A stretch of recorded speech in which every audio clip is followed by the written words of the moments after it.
E vamos começar mais uma aula do nosso mini curso de biomecânica. É muito bom ter você aqui comigo. Nós já estamos na aula 6 desse curso. Eu quero saber se você está gostando, se está sendo útil para você. O tema dessa aula é um pouco mais enxuto. Eu vou falar sobre alavancas. É um tema que não pode faltar num curso de biomecânica. Aqui eu vou falar sobre a definição e os tipos de alavancas, como elas podem ser aplicadas. Nós vamos ver as 3 classes de alavancas no corpo humano, como elas funcionam, e eu vou falar também sobre um conceito que é de vantagem mecânica. Então vem comigo!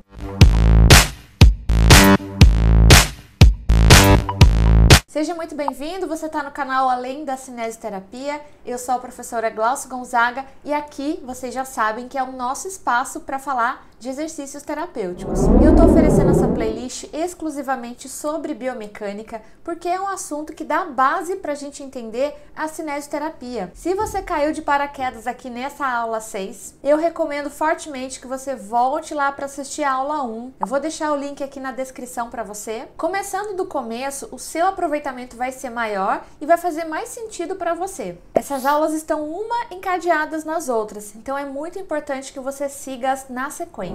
Bom, e o tema, como eu disse, dessa aula são as alavancas do corpo humano.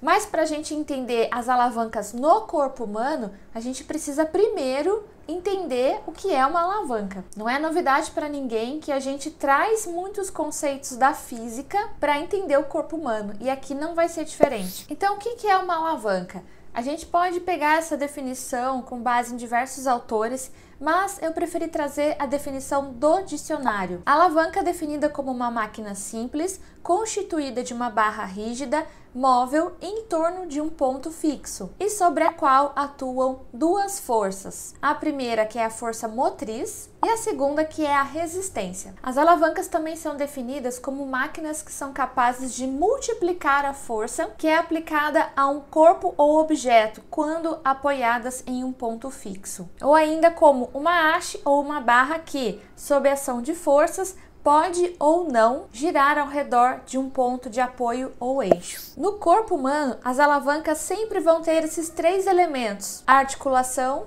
os ossos e os músculos. As articulações vão ser os eixos de rotação, os ossos funcionam como hastes, como barras, né? E os músculos são aqueles que vão efetivamente realizar a força muscular.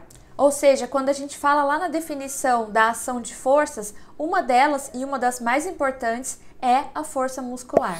Então, antes da gente falar do corpo humano propriamente, é muito útil entender fora do corpo humano para a gente ver os principais elementos de uma alavanca. Aqui a gente vê na imagem, então, uma moça fazendo um esforço, tem uma barra, tem um pivô, tem um eixozinho ali embaixo, e tem a carga, que é a pedra. Essa pedra está oferecendo uma resistência e ela está fazendo uma força para baixo com a intenção de levantar essa pedra.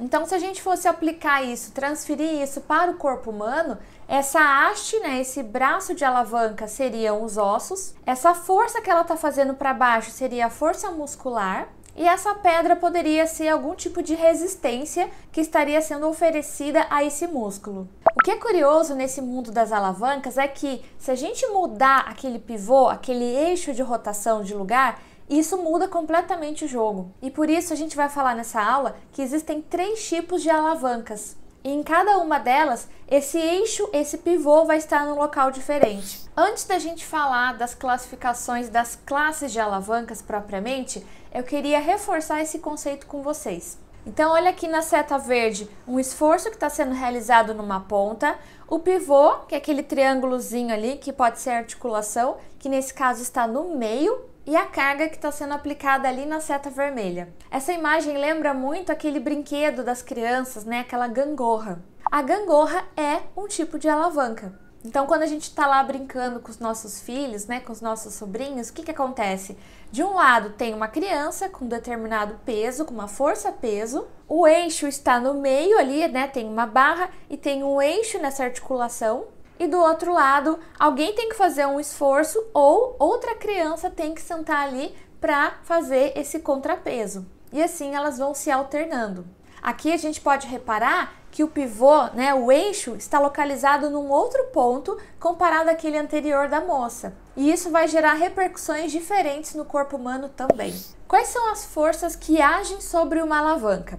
Antes da gente falar das classes, isso também precisa ser esclarecido. E agora, com esses exemplos que eu já mostrei, vai ficar até mais fácil de você identificar essas forças que eu vou falar agora. A primeira força é a força de ação.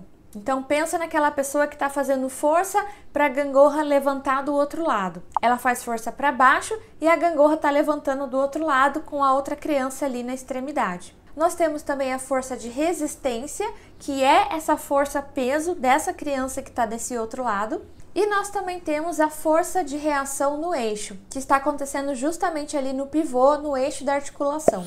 Então lembra lá da gangorra, né? Nós temos as forças, uma em cada extremidade, a força de ação e a força de resistência. Essas duas forças estão gerando torques com relação ao eixo. Guarde essa informação. E nós ainda temos duas medidas que devem ser consideradas nesse contexto. A primeira delas é o braço de resistência, ou o braço da resistência, e também o braço da ação. Então a distância que se estabelece entre o eixo e a força de resistência é o braço da resistência, e a distância que se dá entre o eixo e a força de ação é o braço da ação. Portanto, quando a gente deseja calcular a vantagem mecânica, que é um conceito que eu vou explicar nessa aula também, a gente precisa ter essas informações, ou das forças atuantes, ou desses braços presentes nesse sistema. Feitas essas definições, agora nós temos todas as informações necessárias para entender com clareza as classes de alavancas. Vamos lá! Nós temos as alavancas de primeira classe, que também são chamadas de alavancas interfixas. Essa imagem reflete bem o que representa o que é uma alavanca de primeira classe. O que está acontecendo ali? O triângulo vermelho é o eixo de rotação e a gente percebe que ele fica entre os pontos de aplicação das forças de ação e da força de resistência. Pois bem, lembra do exemplo da gangorra que eu falei agora há pouco para vocês? É esse. Então, a gangorra nada mais é do que uma alavanca de primeira classe. Vocês vão ver que em alguns casos essa setinha está para baixo e outras está para cima, mas isso não importa. Numa alavanca, o que define ela ser de primeira, segunda ou terceira classe é onde está localizado o eixo de rotação e onde estão localizadas essas duas forças, a de ação e a de resistência. E no corpo humano, onde será que nós temos alavancas de primeira classe? A gente tem um exemplo de alavanca de primeira classe justamente nessa imagem, onde a gente vê a cabeça que está apoiada na articulação atlanto-occipital. E a força dos músculos extensores constitui a força de ação, enquanto que o próprio peso da cabeça constitui a força de resistência. Então, nessa observação no plano sagital, a gente pode imaginar os movimentos de flexão e extensão da cabeça e buscar visualizar aquele mesmo sistema da gangorra, onde o eixo vai ser então a articulação atlanto-occipital, lá no comecinho da coluna cervical. Um outro exemplo de alavanca de primeira classe, a gente também vai encontrar ainda na coluna. Quando a gente imagina o tronco, né, o peso do tronco, o eixo vertebral e os músculos posteriores, o músculo eretor da espinha fazendo esse contraponto. Então, nesse caso, a força de ação é o músculo eretor da espinha, o eixo é o próprio eixo vertebral e o peso, a outra força, corresponde ao próprio peso do tronco daquele indivíduo. Percebam que eu dei dois exemplos ligados à coluna vertebral, porque quando a gente fala de alavancas de primeira classe, as alavancas interfixas, elas estão muito relacionadas a essas funções, manter posturas e manter o nosso equilíbrio corporal. Então, para a gente fechar muito bem esse conceito, para ficar bem claro o conceito de alavanca de primeira classe, uma imagem esquemática do que ela é, da sua parte conceitual, como ela se aplica fora do corpo humano e como ela se aplica no corpo humano. E é muito legal a gente estudar fazendo associações, né? Isso facilita a nossa memorização. Então, sempre que você estiver pensando em alavancas de primeira classe, pense na gangorra. Vamos agora para as alavancas de segunda classe, que também são chamadas de alavancas interresistentes. Vocês vão ver que os elementos são os mesmos, mas eles estão em uma localização diferente. Nesse caso, a força de resistência é aplicada entre o ponto de apoio e o ponto de aplicação da força de ação.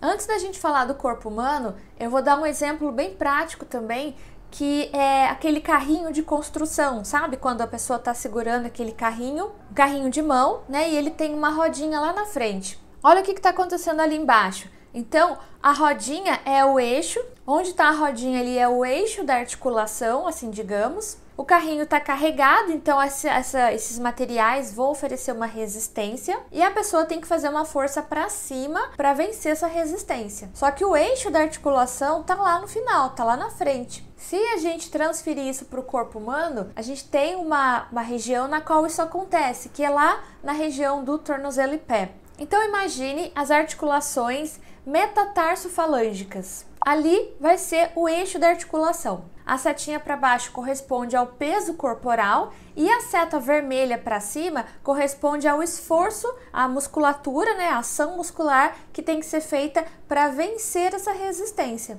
Como resultado final, a pessoa faz o movimento de flexão plantar. Nós não temos muitas alavancas de segunda classe no corpo humano, mas são alavancas que oferecem uma boa vantagem mecânica. Então lembre-se do carrinho de obra lá, do carrinho de mão. Ele tem o eixo, tem a resistência para baixo e tem a força que é feita para cima. E por fim, nós temos as alavancas de terceira classe, que também são chamadas de alavancas interpotentes. O que acontece nesse caso? A força de ação é aplicada entre o ponto de apoio e o ponto de aplicação da força de resistência. É o contrário do que a gente viu na segunda classe. Tem um exemplo bem legal também que nos ajuda a memorizar, que é a gente imaginar aqueles pegadores de salada, né? Aqueles pegadores que nós usamos na cozinha, que são também alavancas de terceira classe. Nós temos o eixo, que é aquela porção mais estreita do pegador, a nossa força de ação, que geralmente é aplicada ali no meio do pegador, e na porção distal nós temos a força de resistência, que é ali oferecida pelo objeto que nós estamos segurando, pelo alimento, né? Enfim. E olha só no corpo humano como se dá uma alavanca de terceira classe. A gente tem aqui um exemplo clássico, que é a flexão de cotovelo, feita ali, protagonizada pelo músculo bíceps braquial. Aqui não foram considerados os outros músculos. Então nós temos o eixo da articulação, que se localiza na articulação do cotovelo, a força de ação realizada pela musculatura, pelo músculo bíceps braquial, que é representado por essa seta para cima, e a resistência que está lá na extremidade, que está na mão, que está fazendo força no sentido contrário. Essa é a alavanca mais comum no corpo humano. Nós temos vários exemplos de alavancas de terceira classe no nosso corpo. Nelas, o que está acontecendo? A intensidade da força de ação é maior que a da força de resistência. Em termos de vantagem mecânica, ela não é muito boa. Então, ela é considerada uma alavanca que oferece uma desvantagem mecânica. Bom, já que eu toquei nesse assunto, então vamos à definição. Afinal, o que é a vantagem mecânica? A vantagem mecânica é a razão, é a relação entre a força de resistência, que nós chamamos de FR, e a força de ação, que nós chamamos de FA.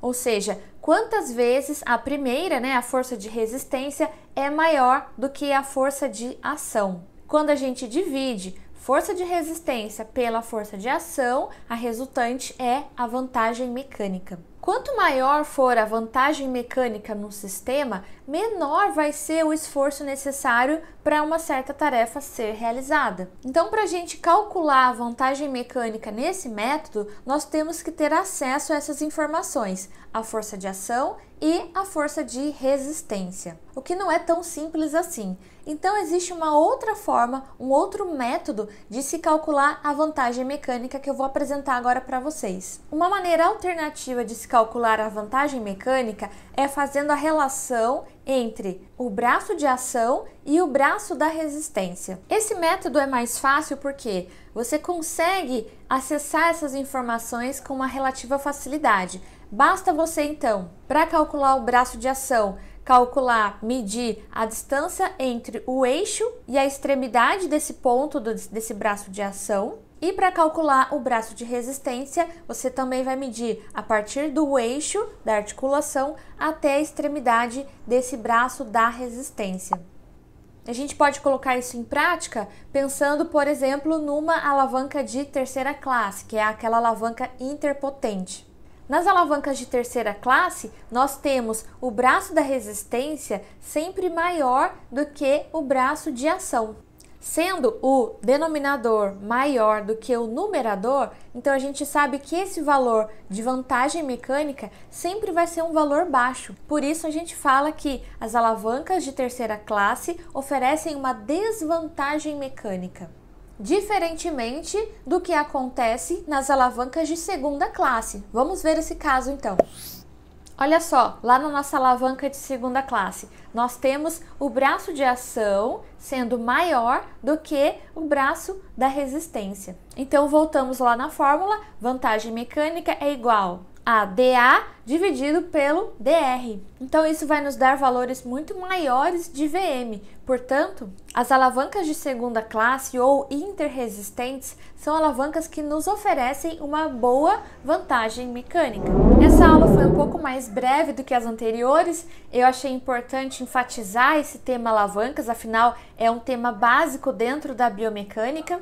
Eu espero que tenha ficado claro para você o conceito e a diferenciação das classes de alavancas, assim como o conceito de vantagem mecânica. Parabéns para você que está acompanhando esse curso na íntegra, eu tenho certeza que ele vai te ajudar muito nos seus estudos de biomecânica. Minha humilde sugestão, agora faz uma pausa, estica um pouco o corpo e depois volta aqui para assistir a próxima aula. Continue estudando com a gente. Te espero para a próxima aula. Um abraço!